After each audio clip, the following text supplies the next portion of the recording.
founder in darkness, here Mr. Ramsay would straighten his back and narrow his little blue eyes upon the horizon, one that needs, above all, courage, truth, and the power to endure. "But it may be fine.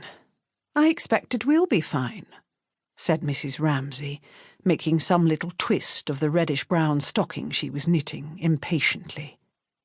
If she finished it tonight, if they did go to the lighthouse after all, it was to be given to the lighthouse keeper for his little boy, who was threatened with a tuberculous hip, together with a pile of old magazines and some tobacco, indeed whatever she could find lying about, not really wanted but only littering the room, to give those poor fellows, who must be bored to death sitting all day with nothing to do but polish the lamp and trim the wick and rake about on their scrap of garden, something to amuse them.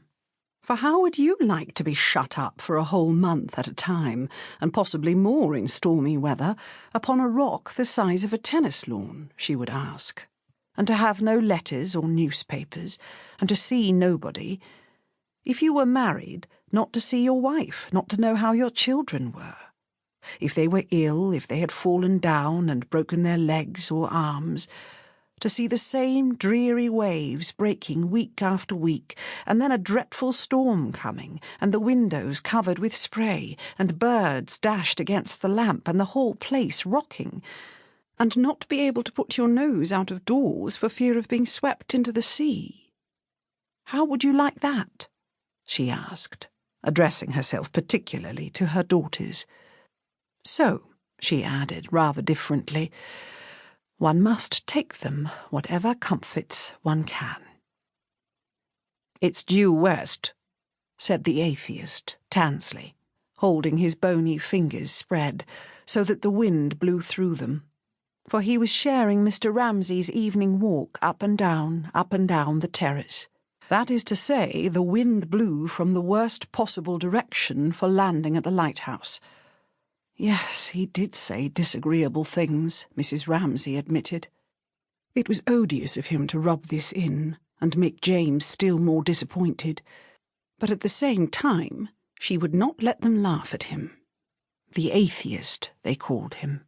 The little atheist. Rose mocked him. Prue mocked him. Andrew, Jasper, Roger mocked him. Even old Badger without a tooth in his head had bit him, for being, as Nancy put it, the 110th young man to chase them all the way up to the Hebrides, when it was ever so much nicer to be alone. "Nonsense," said Mrs. Ramsay, with great severity.